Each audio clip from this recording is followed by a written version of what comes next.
this episode we are exploring our first atoll here in the Tuamotus, and again having it confirmed that the people living in Polynesia are among the kindest and friendliest on our planet. Thank you. Yes. Good. How much you want me to pay? No, it's free, it's a present. Really? A present. Awesome. I'm trying to learn more about the delays in the tidal water here before we set sail to the next atoll that's famous for being a bit hairy. So what's better than spend a bit time here to study this and to learn more about the delay in tidal water. I also found out what's wrong with starboard helm station, and interesting enough, it's always a LEWMAR logo on things that breaks on board Be Free. If you have any products from this company on board, you have a serious problem.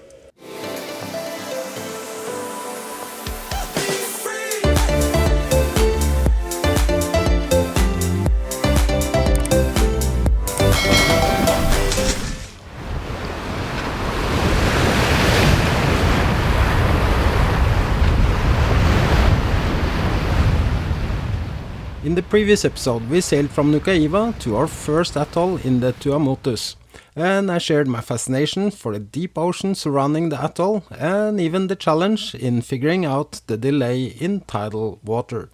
Ahe is one of the smaller atolls and most likely some of the easiest to enter, so it's a good start for me as a skipper with zero experience in atolls. Still, it was quite an exciting moment to see if my estimates were close enough and how it will be like going through the channel and into this atoll. It has not been much sleep for me either on this sail, partly because I don't trust the backup pilot and partly because of even another problem with the steering. The upper gear quadrant on starboard helm station has lost a few teeth, so I have to look into that later. But first thing first, now I need a few hours of sleep before enjoying our new location. It's not many people living on this tiny atoll, in fact less than 100, so that they even have 2 stores is almost impressive. And we managed to get eggs. Look at that, but that's $18. And rice, but that's not too bad. It's $1.40, so... And before we knew it, we were offered a ride to a person that could have some vegetables for us. D'emmener avec toi. et comme t'as un joli potager. Ok, j'arrive. Merci beaucoup. No, Susan. We're going with Rani to Nina to buy some vegetables. We're lucky. On this island, no vegetables in the supermarket. And probably this is a private garden. I don't know. Let's see.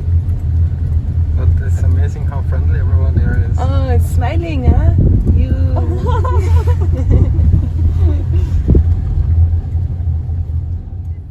Cucumber. Huh? So... Put in the bag. So it's so precious here. It's there are not a lot of cucumber. vegetable. Cucumber. Oh, hey, thank you. Merci beaucoup. And Ah, t'as vu ça? Ça fait un concombre de moins. Keep a month. Thank you. yes. Good. How much you want me to pay? No, it's free, it's a present. Really? A present. Awesome. So we have not a lot, but So we have to come back tomorrow with the gifts. Yeah. Yes, that's how it works. Thank you so much.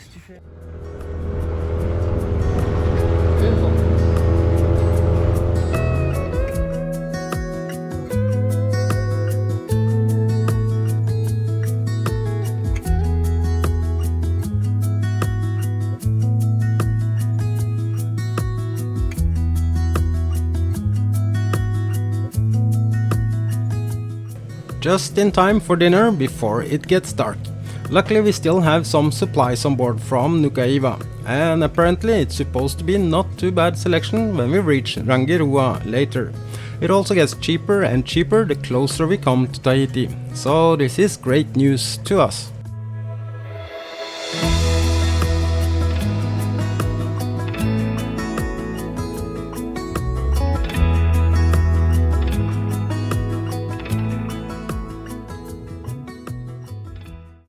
This very morning I suddenly realized a tiny detail.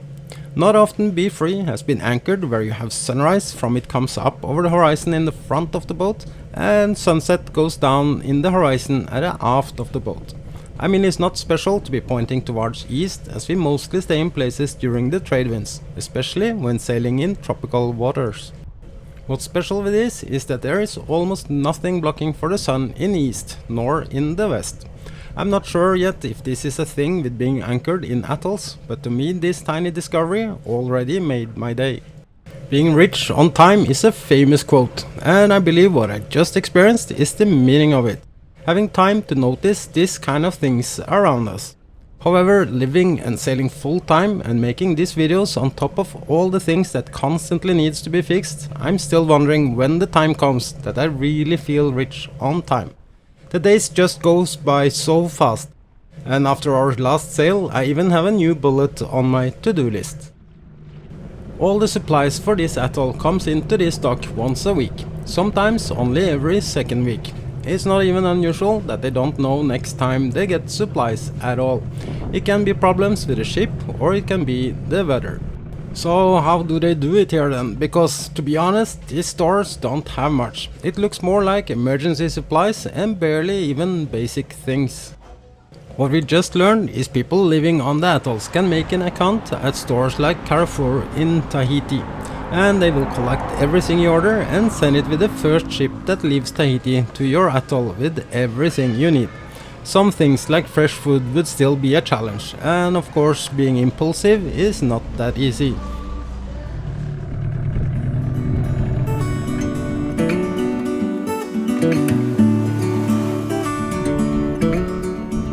I love to learn things you can't read in tourist brochures or online. Today I'm eager to learn more about the tidal water. Clock in the delay, as this will give me details and experience I can use later. So what's better than going for a walk and explore the Motu at the same time?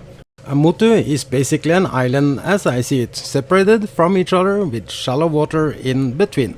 And this one even have a cute little church, a tiny hospital and even a post office under construction.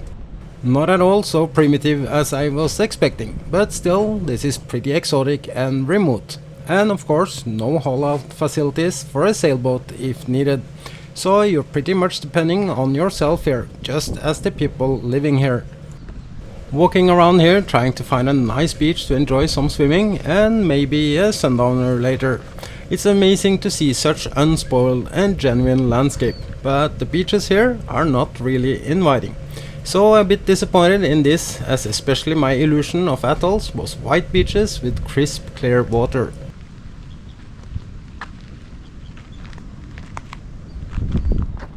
It's beautiful, huh? But again, really beautiful sceneries to take in walking the seafront inside this atoll. Walking around here is not straightforward though, and can bring you a surprise or two.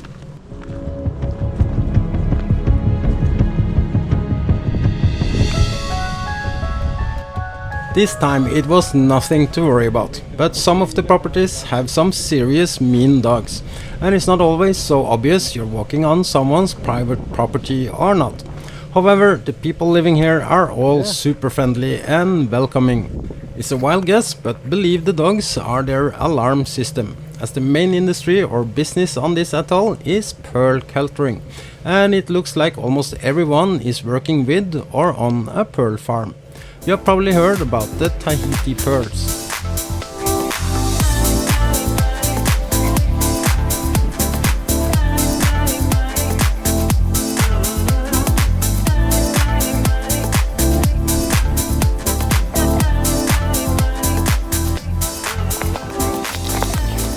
We didn't find any pearls, but G's fascination for beautiful shells was enough for us. Tahitian pearls is French Polynesia's largest export, making up over 55% of the country's annual export of $20 million. And of course, being so stunned by the beauty of this atoll and all the things we discovered, we totally forgot to clock in the tidal water. So that's gonna be tomorrow's project. Another ongoing project is all the problems I had with the steering system and autopilot. The problem now with the main autopilot is my own mistake, and I will come back to this later. However, the steering problem is something that I'm a bit worried about. In general, B3 is a very well built boat, and I'm really happy with her. However, it's lots of products on board from other brands that Bavaria use instead of making it themselves. One of these brands is LEWMAR. And to say it as it is, if you have any products on board your boat with a LEWMAR logo on, you have a serious problem.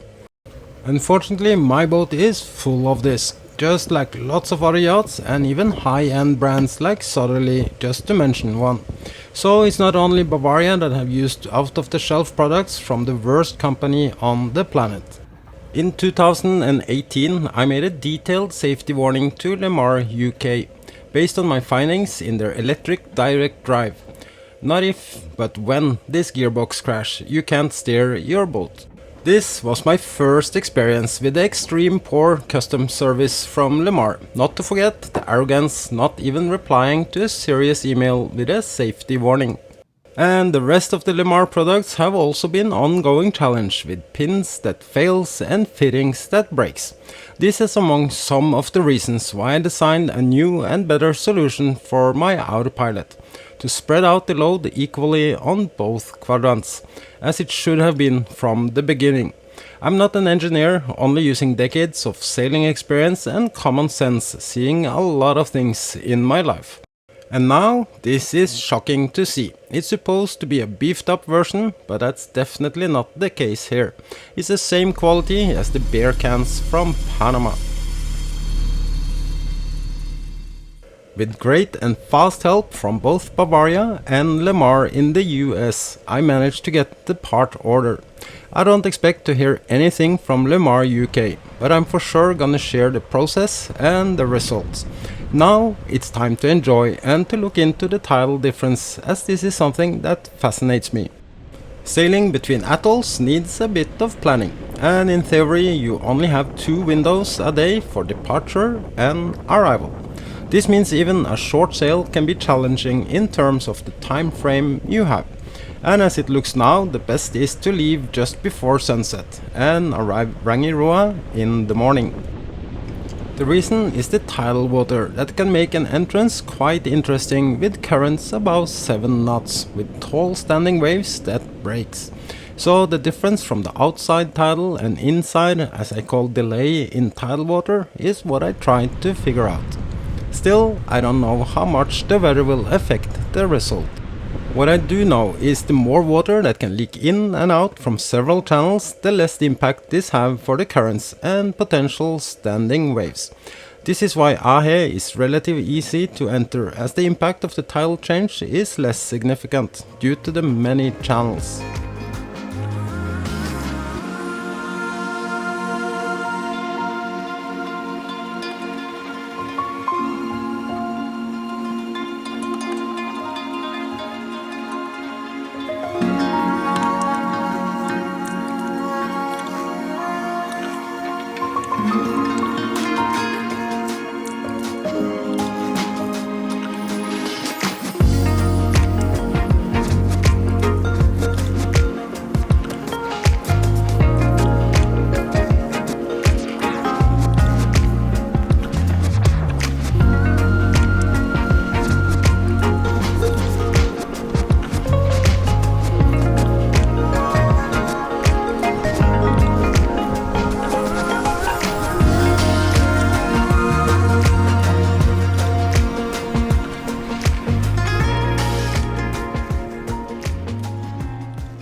I'm trying to make G more confident with the dinghy, as it will give us both more freedom. Yeah, let's take it slow.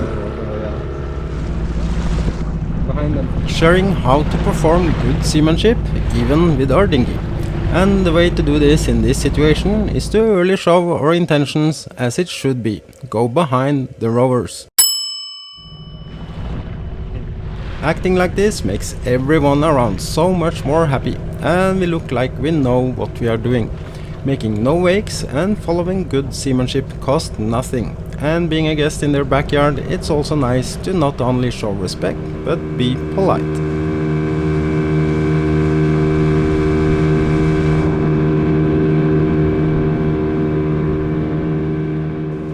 next episode we sail to Rangiroa, the atoll that's famous for pretty exciting entrance, often with breaking waves and jumping dolphins. Thank you so much for watching and for subscribing. A special thanks to the amazing patrons supporting this channel, and I hope to see you all back here next week. Feel it.